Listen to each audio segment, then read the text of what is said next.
A former Lexington Boy Scout troop leader accused of sexually abusing children decades ago appears in court for the first time in more than a year. An old-fashioned fundraiser has grown into a community-wide event to help a Madison County teen battling cancer. How an astute father kept his son from getting scammed while searching for a job.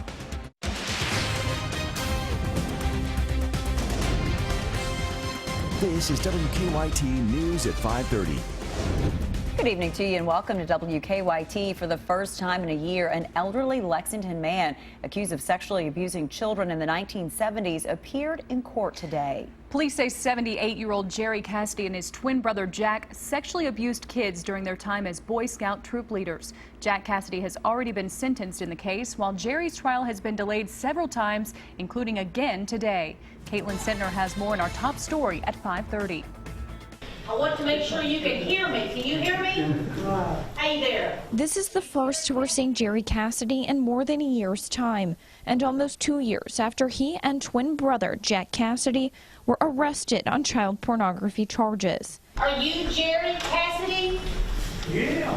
The 78-year-old twins are charged with sexually abusing young children in the 1970s. The brothers were Boy Scout troop leaders. Jack Cassidy pleaded guilty to 9 counts of various sex crimes, including 6 different victims. He apologized at his sentencing back in October 2015, but Jerry's case is still open. Mr. Cassidy, your lawyer tells me that you want to plead guilty, but not today. Is that right? Jerry was scheduled in court on multiple occasions, but his health too poor to make those appearances. He was scheduled in August, October, and November of 2015, and then again this April. Unable to read paperwork Friday, he's now scheduled in a couple of weeks for a change of plea. Did you get your glasses broken or stolen? It disappeared. Okay. He's got some papers he needs to go over with you, and he wants you to get your glasses first, okay? And then you're going to come back and see me on another date, okay? Jerry is expected to plead guilty in July. In Lexington, Caitlin Sentner, WKYT. Cassidy is scheduled to appear in court again July 12th at 10 a.m. The storms have finally passed, and in their place is plenty of sun and plenty of heat. Temperatures are expected to hit above 90 this weekend. We want to check in now with meteorologist Jim Caldwell with an early check of your weekend forecast. Hi, Jim. Yeah, we're talking heat getting into the low 90s, as you said, but the humidity, when you put it all together, could be closer to 100, especially by the time we get into your Sunday. Right now, we're not there yet. It's 85 degrees in Lexington. A little bit cooler in pockets across parts of eastern Kentucky. It's 82, 83 degrees there. Harlan, Jackson, 84 toward the Danville area. So it's a little bit better than we were even yesterday. And our Defender Radar Network, we're not tracking any severe thunderstorms or even the threat of that coming together for you here this evening. Should be a nice, quiet one for you in the world of weather. Let's break it all down. 83 out there for you this evening. Generally on the clear side, a little mix of sun and clouds. Tonight, we're in the upper 60s, mostly clear skies, and then we get into your Saturday. We're around 91, hot and steamy, and that, my friends, that's what we're talking about. That's the focus of the forecast, tracking a hot weekend where heat index values could be around 100 degrees. That's some tough stuff. We'll break it all down coming up in just a few minutes. Jim, thank you. Storms caused part of a road in Pike County to collapse. Portion of Highway 194 East in Phelps is down to 1 lane after part of the road washed away last night. Officials are now urging drivers to use caution. We're currently putting in signals. We've got it flagged right now, so once those signals are installed, then motorists will expect to see signals as they come in this area. And I don't know how long they'll be up here until this actually obviously gets repaired. Crews are assessing the damage now and trying to determine the best way to repair the road. Northern Kentucky has reported its first case of the Zika virus. Our county-by-county coverage at 5:30 begins in Boone County. The Northern Kentucky Health Department says the man diagnosed with Zika travels to areas where the virus has been found. The man was diagnosed after he returned to Northern Kentucky recently.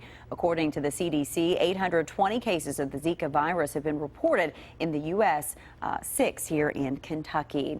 In Letcher County, an assault case involving a brother and sister has been sent to a grand grand jury. Police arrested 18-year-old William Phillips after they say he attacked his 14-year-old sister earlier this month, biting off a portion of her nose. The girl was sent to Tennessee for treatment and has since been released. Phillips remains in the Letcher County Jail, where he's being held on a $100,000 cash bond.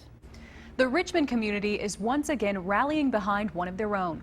This weekend, an old-fashioned car wash fundraiser will help raise money for a 19-year-old battling cancer. I caught up with the teen's family as well as the officer who organized tomorrow's event. Everyone's aware of the sergeant's testing. Police officers see heartbreaking situations every day, but something about Hunter Sheen and his family really stuck with Sergeant Kathy Eves. I was working the weekend of Mother's Day weekend, and I was actually dispatched to a medical assist call, and that's where I had the fortunate incident of meeting this family. Hunter was diagnosed with leukemia in October of 2013. He actually went into remission once, and then it came back. It's hard on him, it's hard on us, it's hard on everybody. Since then, his family has struggled to make ends meet, with 6 people now living in a 2-bedroom apartment. It's been rough, but I mean, there's not much we can do except for hope and prayers. I have children myself, so as a mother, it was just heartbreaking to hear this story and to meet this young man and see what him and his family are having to go through. So Kathy decided to take action. She partnered with the police department, her church, and a local business to figure out a way to help Hunter. What started off as a simple car wash fundraiser here at the Richmond Car and Truck Center has blossomed into a huge community effort to help a local family in need. We've seen small groups at the church do baskets for the raffle. We've seen people giving money. We've seen all kinds of things, and it's just been a really, really neat thing to see our community one more time come together. The money raised during Saturday's event will go toward buying Hunter's family a reliable car, helping with medical expenses, and hopefully taking Hunter on a much-needed vacation. I'm honestly in shock. I've never, ever seen a community come together like this as it has. People care about this young man, and they want to try to help him out as much as they can. The car wash fundraiser is tomorrow from 9 a.m. to 3 p.m. at the Richmond Car and Truck Center. You can find all the information you need to help this family on our website, WKYT.com. We're tracking some breaking news right now out of Georgetown. A busy road is closed because of a crash. We've been talking about this. Officer Don has an SUV, a pickup truck, and a tanker truck collided on Cherry Blossom Way near Timberland Drive. The truck ended up on its side. Cherry Blossom is closed in the area. Multiple people were taken to the hospital, including one with life-threatening injuries. We do have a crew on that scene. We'll have more for you on WKYT News at 6, but very busy in that area, especially on a Friday afternoon here. Fake check scams are growing fraud in America, affecting people across all walks of life. One young man looking for a job online almost joined that list, but as Sam Dick shows us, the young man was saved just in time, thanks in part to his dad. Like many people his own age, Steven Sierra posted his resume online when he started looking for a job. The 24-year-old was surprised when he received a priority mail envelope and a check for more than $2,000 inside. As soon as I received the check, I was like, this doesn't seem right. You know, this isn't right. Where is this going to come from? I've never worked for these people. I've never heard of these people. He assumed the money was linked to one of the jobs he saw online, but wasn't sure, so he called his dad, who was a postal employee. Some of the jobs offered on the sites were kind of like, I shall say, too good to be true.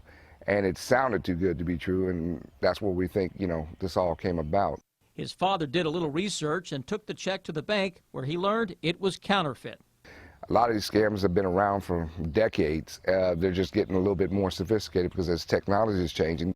Conmen likely plan to send Steven job instructions, which include depositing the check and sending funds back to them.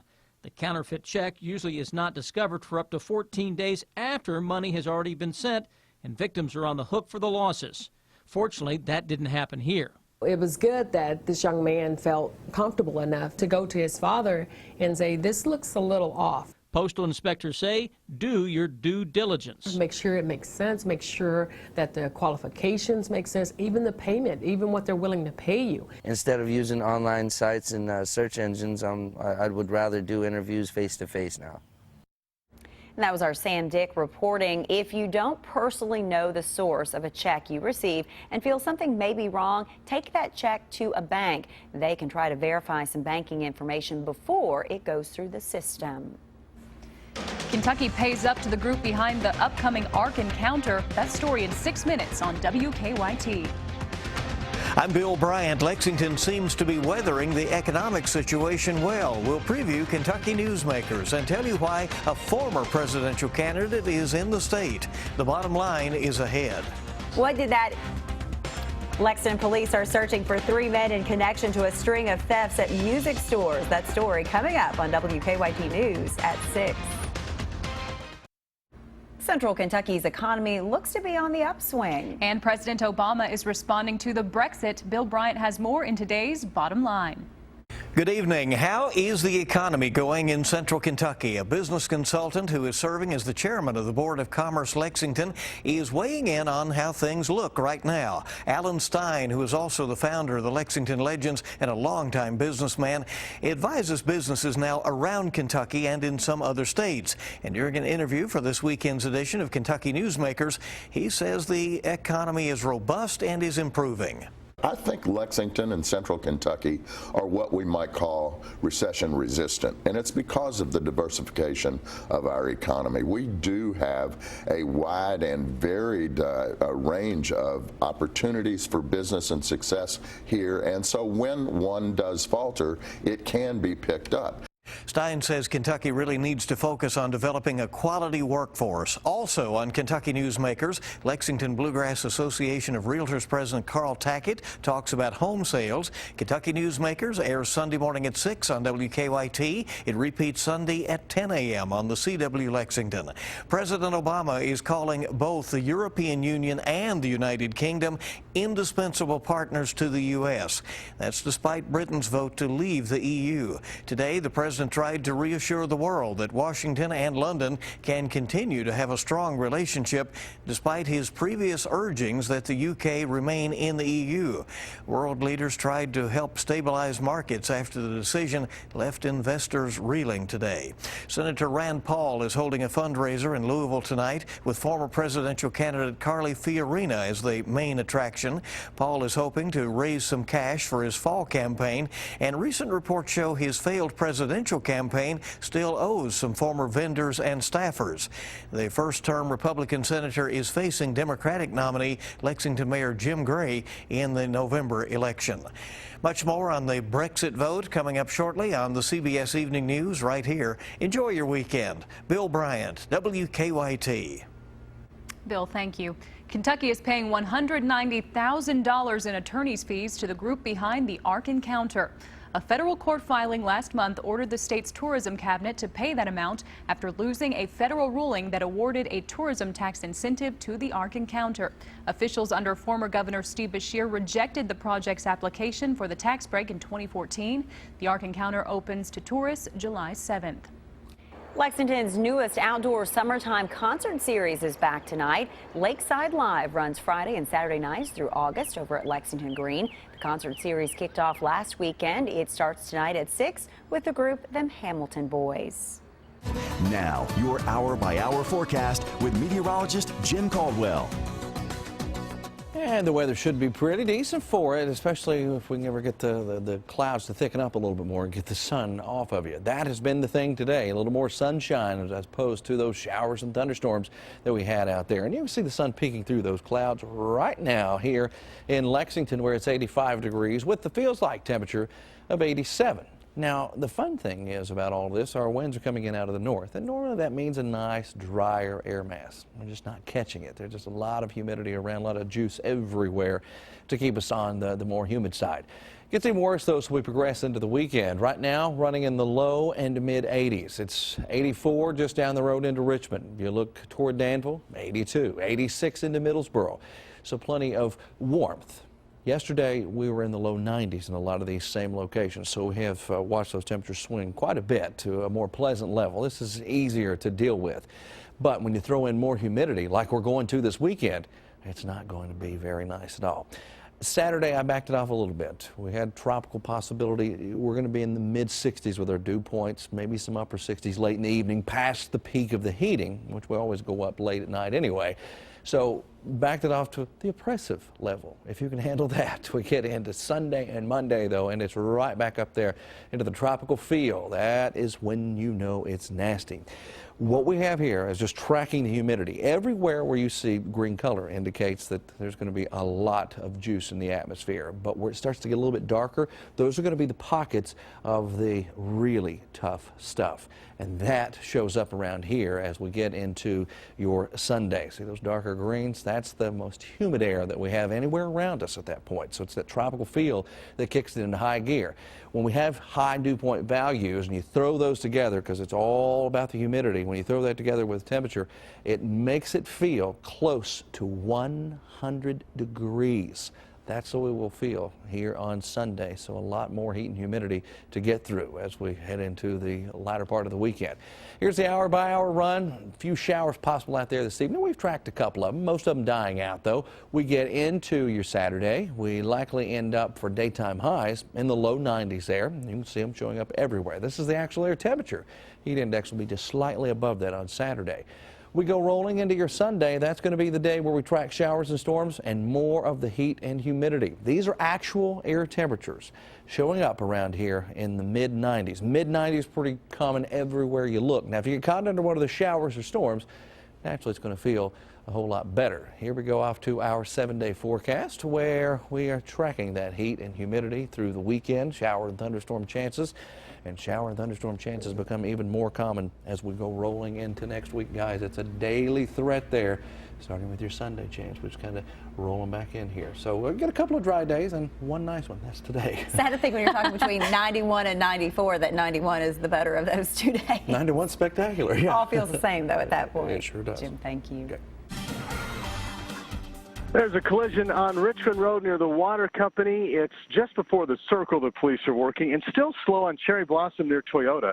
That's because of an injury crash there, and it's actually having an impact folks trying to get into work there.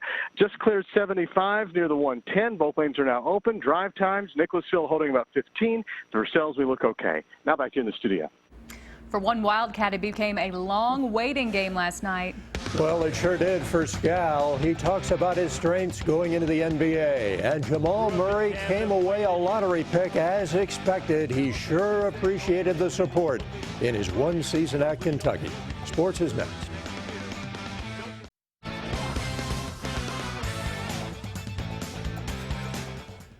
What a moment for Jamal Murray last night. His dream comes true. He is a lottery pick in the NBA. Murray had John Calipari right with him when he was picked number 7 by the Denver Nuggets. He played for a terrific fan base at Kentucky, and he sure appreciates it.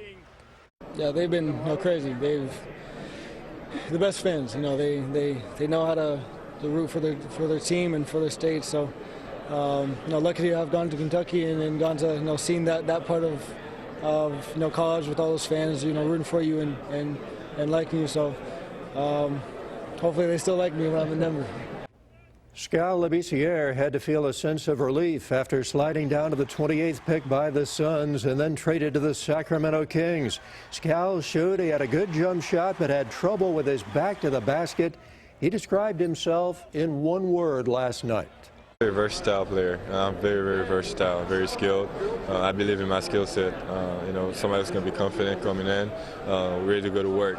I'm versatile on both ends of the court, run the floor really well, block shots, and can guard smaller guys on offense. So. UK forward Derek Willis given a diversion stemming from his June 12th arrest for alcohol intoxication. Willis will perform community service or another court-ordered program in order to expunge the charge from his record. Last season he averaged 7.7 points and 4 rebounds a game. Herky Rupp, son of Adolph Rupp, passed away in Lexington Wednesday afternoon, 1 week shy of his 76th birthday. According to Herky's son Chip, his dad had been dealing quietly with a treatable form of cancer for the last 8 or 9 years. His health deteriorated in the last couple of months.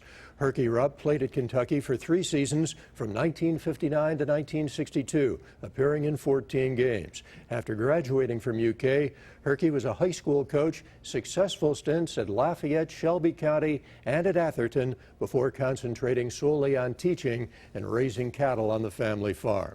In his later years, much of his time was spent defending his father's legacy and honoring his name. Visitation will be Wednesday from 4 to 7 at Millward on Broadway. Funeral will be Thursday morning, 11 o'clock. Burial will be at Lexington Cemetery.